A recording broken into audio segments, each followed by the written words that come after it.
on va passer la présentation sur la protection du personnel soignant pendant la pandémie.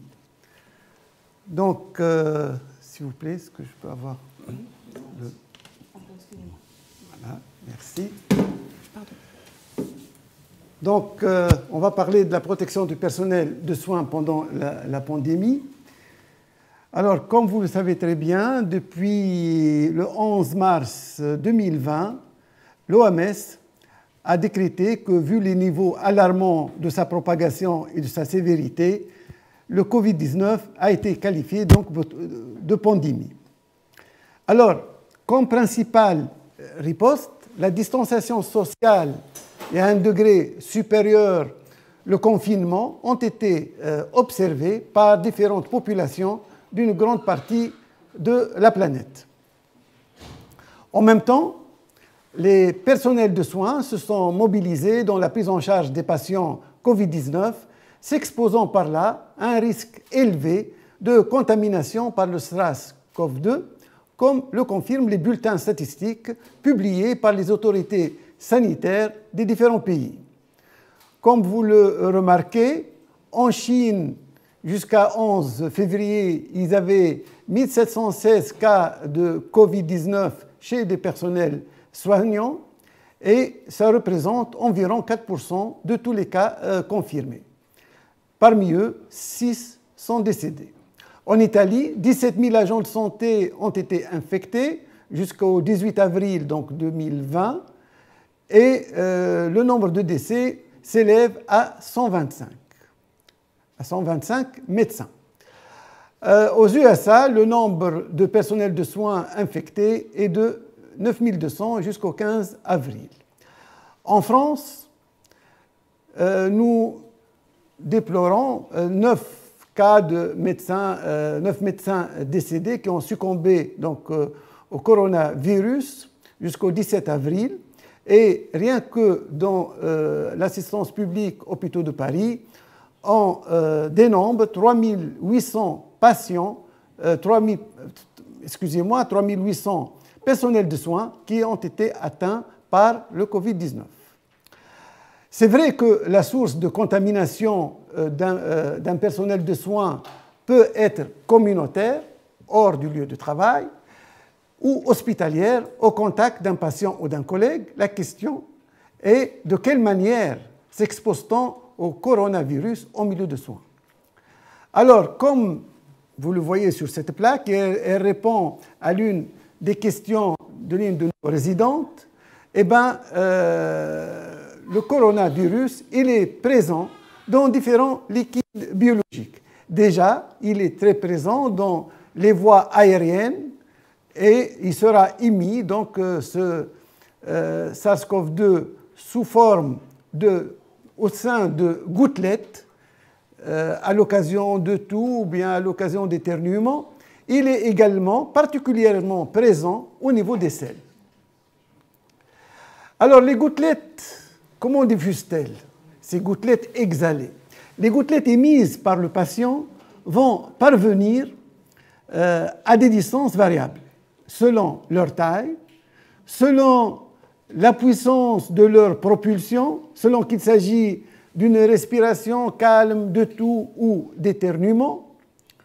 Les facteurs environnementaux sont également déterminants. Eh bien, le flux d'air expiré riche en agents infectieux est diffusé par le système d'aération, l'ouverture des portes, les mouvements des personnes, la turbulence causée par l'évaporation thermique.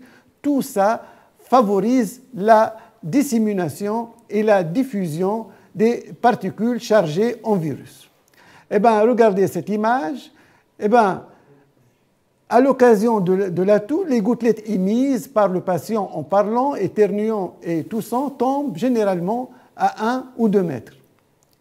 Cependant, dans certaines situations ou procédures, ces gouttelettes peuvent se transformer en aérosols de micro-gouttelettes inférieures à 10 microns et se propagent de manière aéroportée vont aller jusqu'à plusieurs mètres pour être inhalés ou tomber sur le sol par la suite.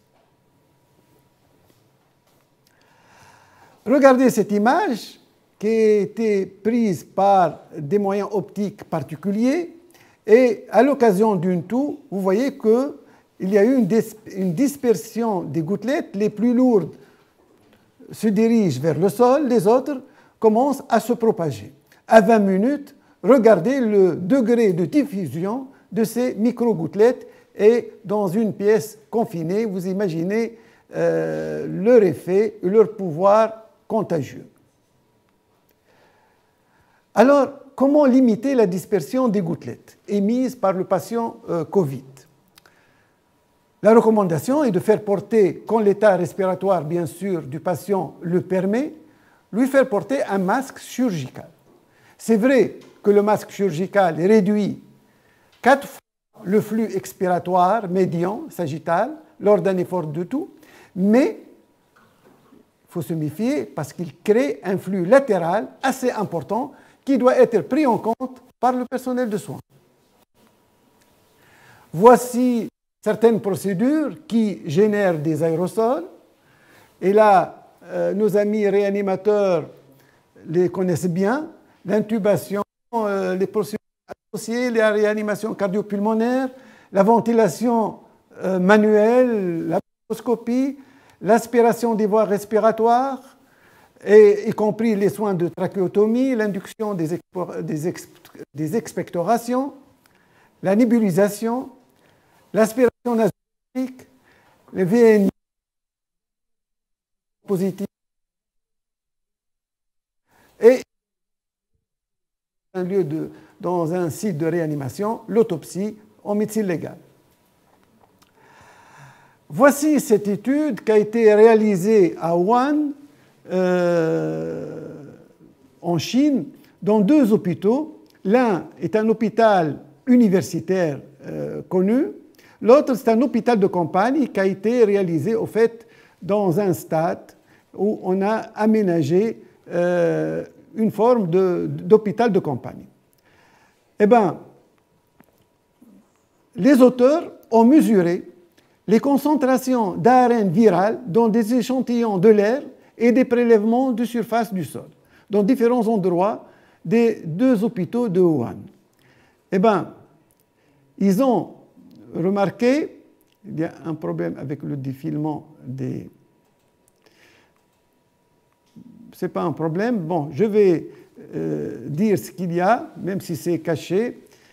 L'animation ne fonctionne pas. Mais alors, pour vous dire que au niveau de cet hôpital, on a trouvé qu'il y a quand même une concentration relativement élevée au niveau en ARN, concentration relativement élevée en ARN, dans les aérosols prélevés dans les salles, notamment dans les toilettes d'abord, dans les vestiaires et également dans les salles de staff.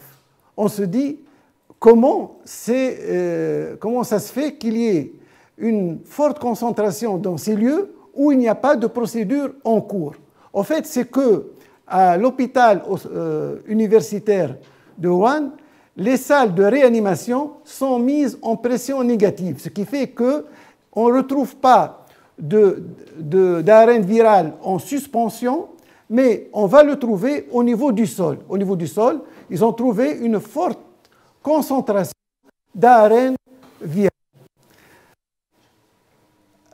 Par contre, on se pose la question, comment ça se fait que dans les vestiaires, on trouve beaucoup d'ARN viral en suspension dans l'air?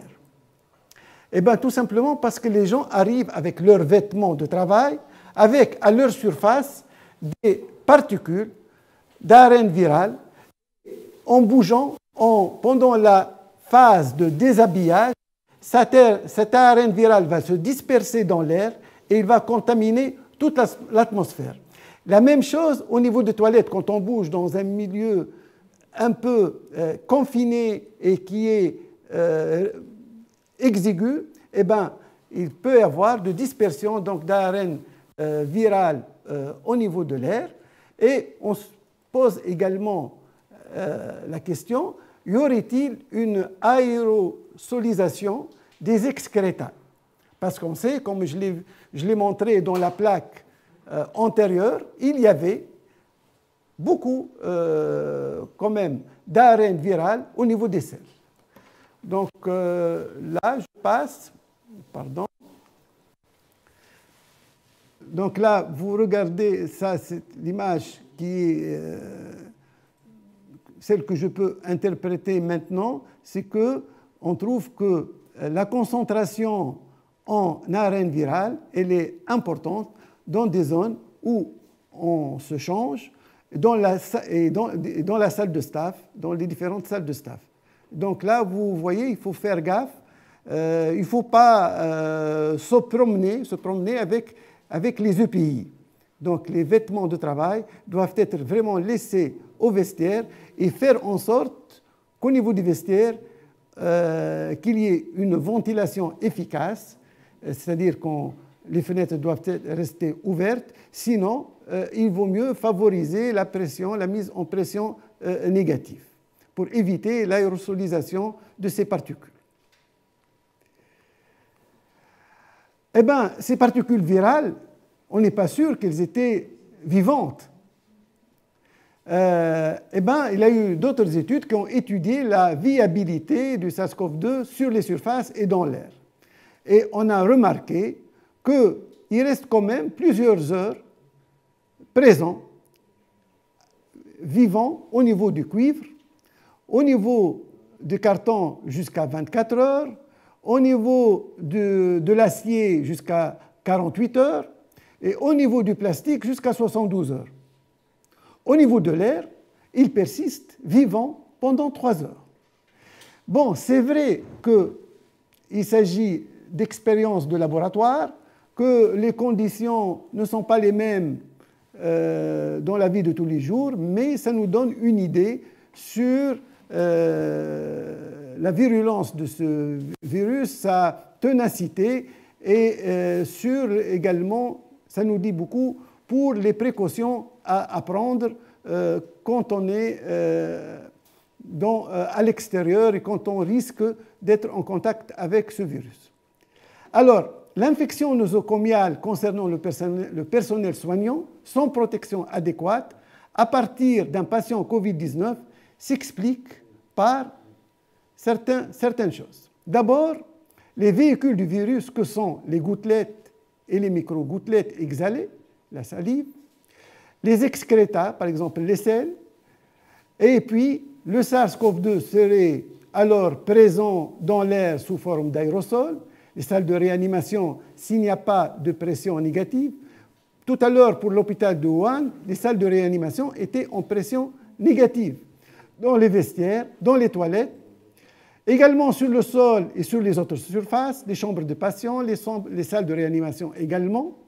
Eh bien, ce virus restera vivant dans l'air et sur les surfaces pendant plusieurs heures. Le SARS-CoV-2 sera alors inhalé ou manuporté au visage par un personnel de soins sans protection adéquate et il va être contaminé.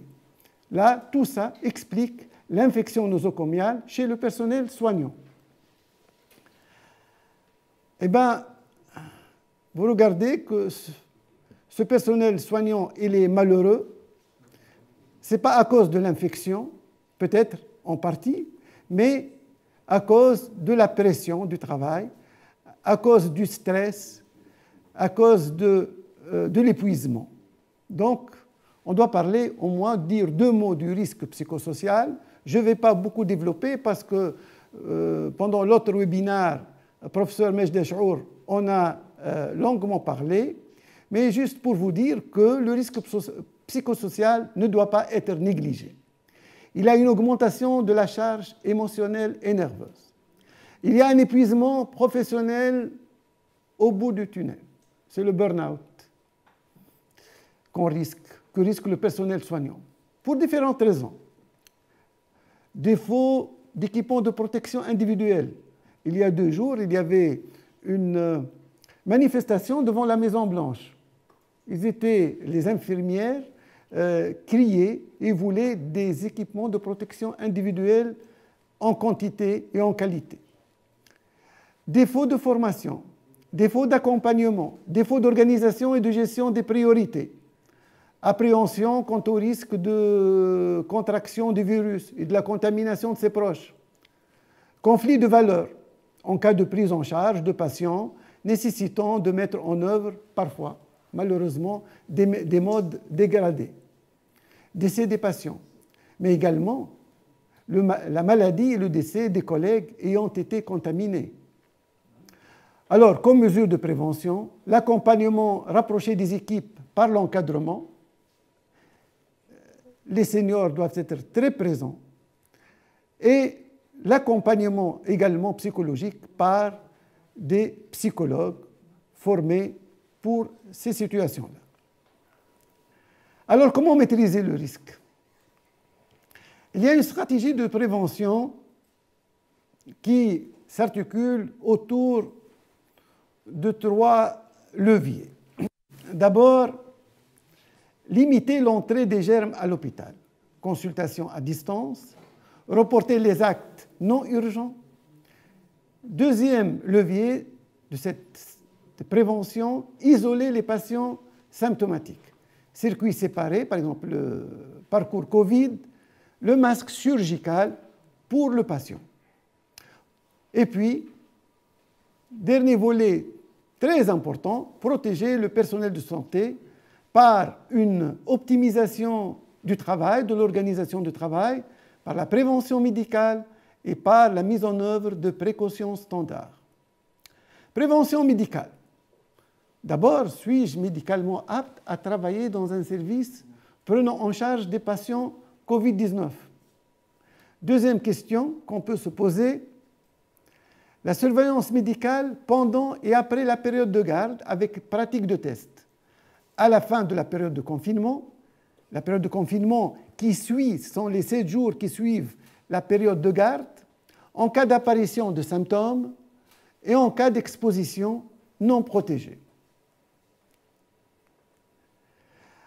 Voici une liste indicative des différents états de santé et situations morbides pouvant constituer un motif d'inaptitude au travail dans le circuit Covid-19. D'abord, les personnels ayant une immunodépression en rapport avec une chimiothérapie anticancéreuse, des traitements immunosuppresseurs, une corticothérapie à dose immunosuppressive, biothérapie, infection VIH, une greffe d'organes, etc., une hémopathie aplasiante. Et puis les personnels atteints d'autres morbidités respiratoires, insuffisance rénale dialysée, l'insuffisance cardiaque avancée, l'HTA sévère, l'insuffisance coronarienne, la maladie thromboembolique, les cirrhoses, les diabètes insulinodépendants ou insulino-nécessitants compliqués, les hémoglobinopathies, les hépatites virales évolutives, et j'arrive à l'obésité morbide qui constitue, paraît-il, un facteur de risque très très important en cas de Covid. Et puis, les malvoyants, parce que ça pose des problèmes d'asepsie, on doit avoir une vision parfaite pour éviter de se faire contaminer. Et enfin, les femmes enceintes ne doivent pas être exposées. En cas d'autre morbidité, le médecin du travail va évaluer le risque au cas par cas, sachant que ces recommandations sont évolutives et ne peuvent pas anticiper tous les scénarios. D'abord, donc, favoriser une organisation de travail qui protège patients et personnel de soins. Le parcours du patient Covid doit être individualisé dans chaque structure de santé, publique ou privée. Comme vous le voyez bien, quand un patient arrive à l'hôpital, déjà avant d'entrer à l'hôpital, il va trouver une cabine ou bien une tente où va s'opérer un pré-triage. Les patients non suspects vont aller vers le circuit normal. Ceux qui peuvent présenter des symptômes évocateurs de Covid vont aller dans le circuit Covid. Donc, ils vont dans le circuit. Là, ils vont être pris en charge pour un deuxième triage avec une consultation externe qui va se faire. Et puis, ceux qui sont retenus, qui doivent être hospitalisés, vont aller dans le secteur hospitalisation. S'ils ne sont pas très fatigués, ils vont être hospitalisés dans des salles ou bien des chambres normales. Ceux qui sont très fatigués, présentant par exemple une forme de détresse respiratoire, vont aller en réanimation.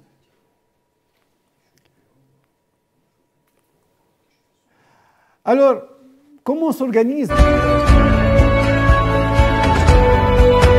des équipes de garde qu'on appelle le cohorting concept? Une cohorte inclut toutes les équipes concernées par le roulement du tableau de garde pour une période donnée.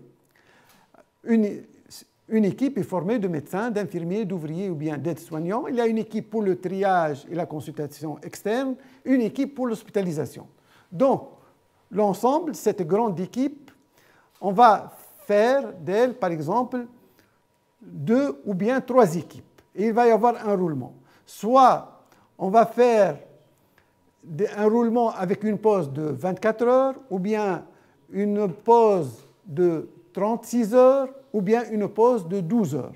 Donc là, c'est à l'institution de s'organiser, de choisir le mode de cohorte qu'elle va opérer et de roulement.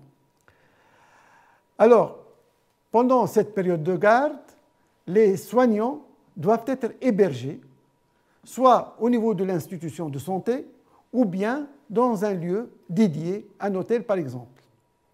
Alors, à la fin de la période de garde, on rentre dans une période de confinement de 7 jours, à compter de la date de la dernière garde. Avec, à la fin, pendant ces 7 jours, d'abord, il faut un respect strict des règles d'auto-isolement, avec un test de dépistage à la fin de la période de confinement. Maintenant, on va utiliser les tests de dépistage rapide à anticorps, par exemple. Et puis, à la fin de cette période, le personnel de soins va pouvoir réintégrer soit le circuit Covid ou bien le circuit normal. Alors, bien sûr, je suis passé assez rapidement sur une diapo. C'est qu'au niveau des unités où certaines procédures vont être opérées, il vaut mieux favoriser la mise en pression négative des chambres d'isolement des patients Covid-19. Comme ça, on risque d'éviter l'effet d'une soufflerie qui risque de disperser les particules virales au niveau de l'air. Donc là, il vaut mieux favoriser le travail en pression négative. Mais ce n'est pas toujours possible. Donc, autant aérer après les actes. Alors, les précautions standards, il faut insister dessus. D'abord, l'hygiène des mains, l'eau et le savon, ou bien le gel hydroalcoolique. L'usage des équipements de protection individuelle, l'hygiène respiratoire, la gestion des excréta, la gestion de l'environnement et notamment la désinfection du matériel, la désinfection des effets du malade, la désinfection du sol. Il y a ici une diapo, je ne sais pas s'il est possible de la faire passer. Il y a une diapo ici, je ne sais pas s'il est possible de la faire passer. Le film, le petit film, le film vidéo.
Donc, cette vidéo que vous venez de voir a bien illustré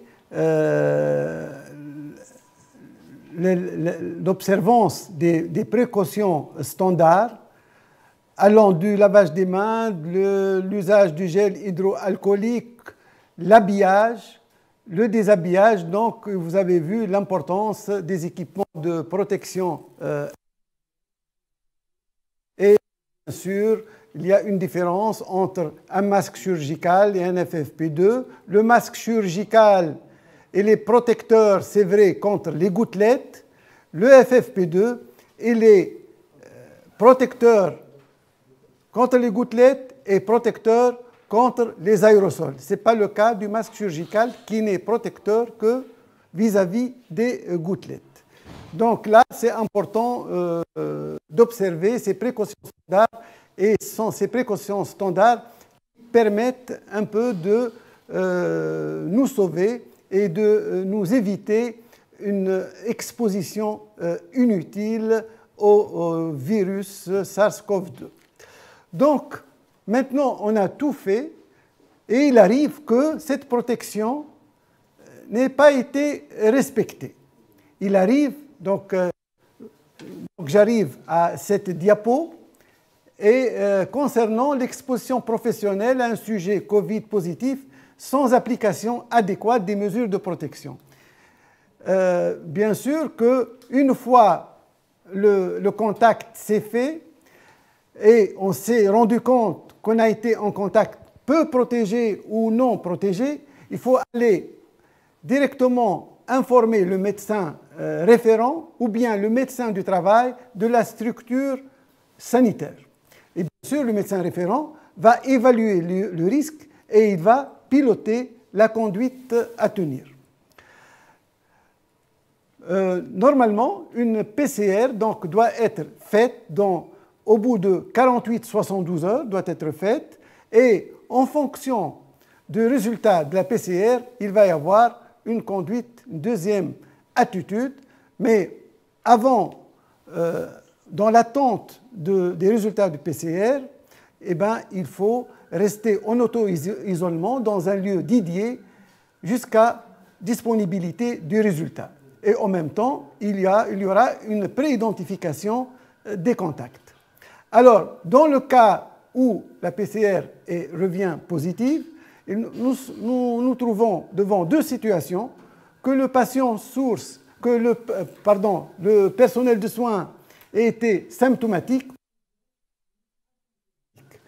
Donc, s'il est symptomatique, bien sûr, il faut qu'il soit isolé dans un centre de prise en charge jusqu'à 48 heures après la disparition des symptômes, donc il doit être pris en charge, et puis il va être traité, et il ne peut donc reprendre le travail qu'au 3e jour après la disparition des symptômes. Mais il doit rester au moins 7 jours après le début du symptôme, donc avant de rejoindre son lieu de travail. Quand il rentre donc dans l'établissement de soins, quand il rentre de ce confinement, il doit avoir son masque chirurgical qu'il doit porter en permanence, aussi bien en milieu professionnel qu'extra-professionnel, jusqu'à la fin des 14 jours de surveillance. Et il faut poursuivre toujours la surveillance clinique, surveillance de la température, des signes évocateurs pendant ces 14 jours au moins. Et bien sûr, il ne faut pas oublier de faire toujours des contacts tracing et dépister les contacts étroits. Eh bien, si le personnel de soins est asymptomatique, eh bien, il faut l'isoler pendant 7 jours à compter de la date de confirmation de la PCR, et il ne peut reprendre le travail qu'au 10e jour. Et en reprenant le travail, il doit porter obligatoirement un masque chirurgical en permanence, en milieu professionnel et extra-professionnel jusqu'à la fin des 14 jours de surveillance. Et on doit poursuivre la surveillance clinique, température, signes évocateurs pendant 14 jours, donc on reste à l'affût du moindre symptôme. Maintenant, ça c'est dans le cas où la PCR était positive. Alors, si on est en présence d'une PCR négative et le patient le personnel de soins il est post-symptomatique, il peut reprendre le travail en respectant rigoureusement les mesures de précaution standards et d'hygiène respiratoire, air, gouttelette et de contact. Port obligatoire d'un masque chirurgical en permanence, aussi bien en milieu professionnel qu'extra-professionnel. On refait la PCR au 7e jour de la date d'exposition ou bien si apparition de nouveaux symptômes. Si la PCR négative, bien sûr, il poursuit le travail. Si la PCR positive, on va retomber dans l'un ou l'autre cas, soit le cas où la PCR positive il est symptomatique, le cas où le PCR positif il est asymptomatique. J'ouvre une parenthèse, c'est que cet algorithme-là, c'est un algorithme consensuel et il est actuellement encore en cours de révision et le professeur Ben Alaya va nous dire quelles sont les modifications qu'on va mettre au niveau de cet algorithme-là. On s'est entendu sur le principe de la modification, surtout au niveau du délai de la première RT-PCR, au niveau du délai, on était à 48 heures. Peut-être qu'on va la remettre à 72 heures, on va le savoir avec le professeur Ben Alaya. Et sachant que pour la modification entendue, c'est que le personnel de soins, s'il était en contact, il pourrait arrêter de travailler à la fin du poste de travail. Sachant que pendant les 24-48 premières heures, il n'est pas infectant. Alors, maintenant, le personnel de soins, il est contaminé. S'agit-il d'un accident de travail ou d'une maladie professionnelle? Là, c'est tout un débat, et puis le débat continue chez nous. Il est maintenant, donc, le débat vient de connaître son épilogue en France, puisque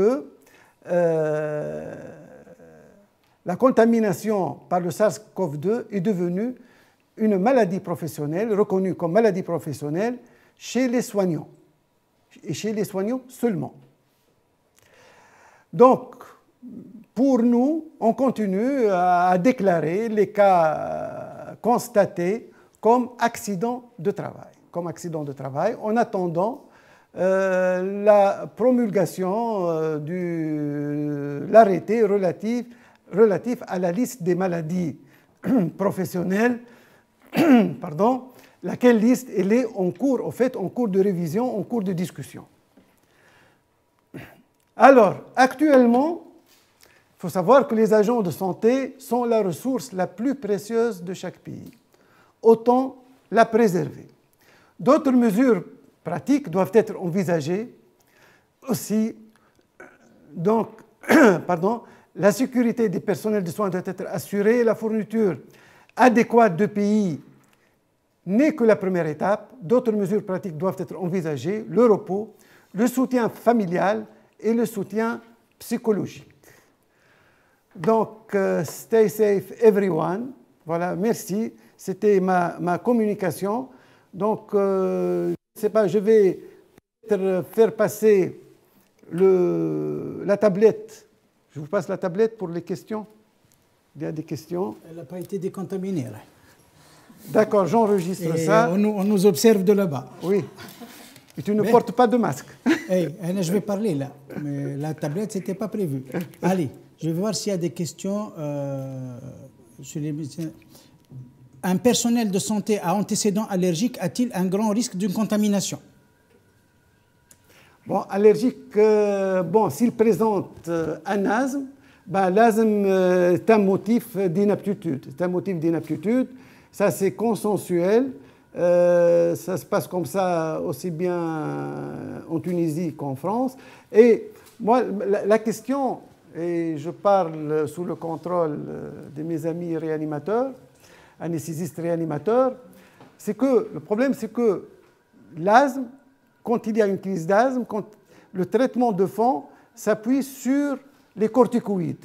Et maintenant, l'usage de la corticothérapie est encore controversé chez le malade Covid-19. C'est encore un problème, l'usage de la corticothérapie. Certains, au début de l'épidémie, nous disaient que surtout pas d'anti-inflammatoires, aussi bien non stéroïdiens que des corticoïdes. Donc là, maintenant, on a pris l'asthme comme un motif d'inaptitude au travail. Très bien. Je ne sais pas si vous êtes d'accord. Non, c'est juste pour enrichir la discussion. L'asthme, oui, voilà. L'asthme équilibré, moi je pense que, par exemple, en réa, on ne voit plus d'asthme aigu grave. C'est que les médicaments actuellement sont capables de stabiliser pendant de longues durées. Ça fait longtemps qu'on ne voit plus d'asthme aigu grave décompensé. Et même les corticoïdes inhalés sont à un effet local, donc ils ne sont pas des immunodéprimés. Donc un asthmatique qui est bien équilibré ou qui est en rémission, moi je pense qu'il peut travailler moyennant les moyens de protection. Il n'y a pas d'allergène auquel il est exposé. Et le risque d'infection est le même, qu'il soit asthmatique ou pas. Mais donc je ne suis pas d'accord pour l'asthme. Je crois qu'ils sont stables. Pourrait aggraver ça le problème qui s'est posé, c'est que les motifs d'inaptitude ont concerné les pathologies qui aggraveraient un Covid-19. Oui, ce n'est pas décrit. Pour l'asthme, ce n'est pas décrit. Pour les corticoïdes aussi, moi, je n'ai pas vu d'études, ni pour les anti-inflammatoires, ni pour la corticothérapie. C'est toujours des cas anecdotiques, un jeune hospitalisé en réa parce qu'il aurait eu au prix des AINS, mais ce n'est pas fondé sur des études. Il n'y a pas d'études pour dire que les AINS, c'est qu'ils peuvent aggraver les cellulites, les infections anaérobies. Mais concernant le Covid, il y a des points d'interrogation. Il n'y a pas de vérité scientifique. Voilà, il y a des points d'interrogation. Même les corticoïdes. Les experts ne sont pas tout à fait d'accord. On reporte donc ce point. Non, chacun garde son avis. Il n'y a pas de désaccord. Il n'y a pas de désaccord, mais il n'y a pas d'accord non plus. Donc, je passerai à la... J'ai une question dont la réponse est très simple. Oui, professeur Nissaf Ben Ali, notre héroïne, est là. Elle présentera sa conférence juste après.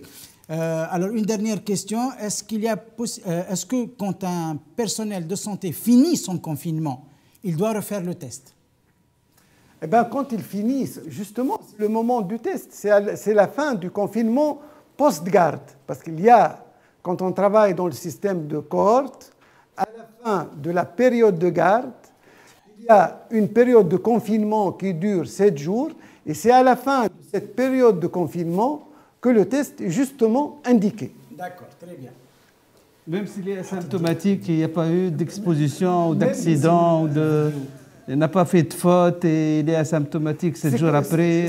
C'est ça la discussion. C'est que le professeur Fergeni, justement, l'expérience a montré, ici, chez nous, à l'hôpital d'Ariana, par exemple, deux personnels de soins qui portaient correctement leurs EPI. Et c'est le témoignage du médecin de travail qui fait foi. Et à la fin de la période de confinement, les RT-PCR se sont révélés positifs. Mais 80% du personnel soignant est contaminé dans le milieu familial, pas à l'hôpital. Je sais, mais ça, c'est en fin de confinement. Peut-être, est-ce qu'ils avaient cette positivité avant la période de garde? Parce qu'ils ont fait 7 jours de garde, suivis de 7 jours de confinement dans un lieu dédié. Et à la fin du 7e jour de confinement, la RT-PCR a été faite et s'est révélée positive. Donc là, il y a des erreurs, toujours des erreurs d'asepsie. Il y a toujours des erreurs d'asepsie. Il suffit de mettre, je ne sais pas, même un stéthoscope qui a été contaminé et on le touche et on a l'impression qu'on n'a pas touché quelque chose de suspect à risque. Donc là, oui. La dernière question, qui a été posée 3 fois, et vous avez donné la réponse, mais je pense que comme elle a été reposée 3 fois, la question de la maladie professionnelle n'est pas résolue en Tunisie. Est-ce qu'elle va être résolue? Parce qu'il y a 3 questions de mes collègues, l'une à la suite de l'autre, qui ne parlent que de ça. C'est en cours. C'est en cours. Nous avons procédé à... Enfin, l'inspection médicale du travail a procédé à des consultations Et nous avons donné notre avis et nous sommes tous à l'unanimité pour qu'elle soit reconnue comme maladie professionnelle. Le petit débat qui reste, c'est cette maladie professionnelle va concerner quel secteur professionnel? Est-ce qu'on va se limiter au personnel soignant? Et c'était comme par hasard, on n'a pas fait exprès, c'était le même débat qui s'est passé en France et qui a retardé la reconnaissance en tant que maladie professionnelle, sa promulgation en tant que maladie professionnelle. Donc, pour le moment, ce qui est sûr, c'est qu'il va y avoir une révision du tableau des maladies professionnelles, c'est certain. Le principe, il est retenu. Maintenant, le petit débat, comme je vous ai dit, c'est au niveau de quel secteur d'activité on va rester. Est-ce que c'est les soignants? Est-ce qu'on va aller vers d'autres corps de métier qui sont également exposés? On a parlé également des caissiers, des agents de police, etc., des militaires. Vous avez votre système, je crois, de reconnaissance à part. Oui, mais le Covid-19 ne fait pas partie des maladies contagieuses actuellement. Parce que les textes définissent quelles sont les maladies avec les codes. Donc on doit l'intégrer. C'est une maladie contagieuse à déclaration. Il est devenu à déclaration oui, obligatoire. Mais il faut la mettre dans la liste. Mais nous parlons de liste des maladies professionnelles. C'est un peu une liste qui est relativement limitée. Et maintenant, la discussion, c'est l'intégration du Covid au niveau de la liste. Comme je vous ai dit, le principe, il est retenu. Et maintenant, on est en train de discuter quel corps de métier on va concerner par cette maladie professionnelle.